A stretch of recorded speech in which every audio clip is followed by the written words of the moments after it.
Tulang sang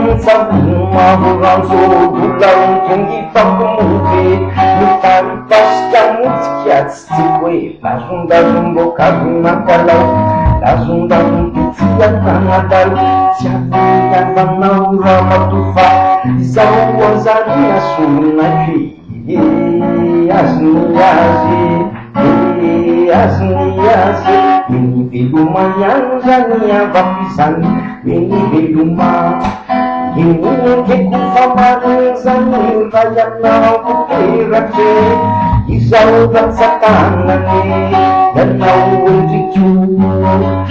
izau bicara nau sunaki kasadinya huna bicara azaditsi tewa yang ngariu ratsti ngariu wanyau atirnya sasat dalam nambau uji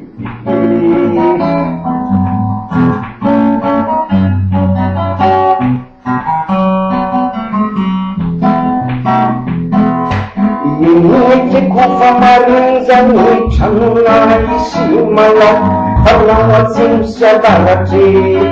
kupatukan hatimu patah-patah lasaran dibuat undang-undang hingga nyompas amaran itu aku sinya lepas menggunakan naradi ini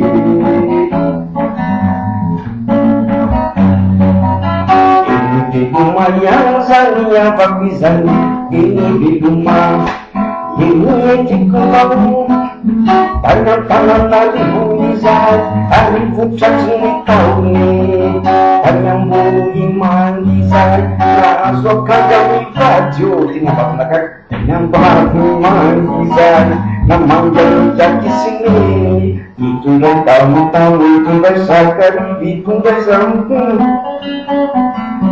para kumayir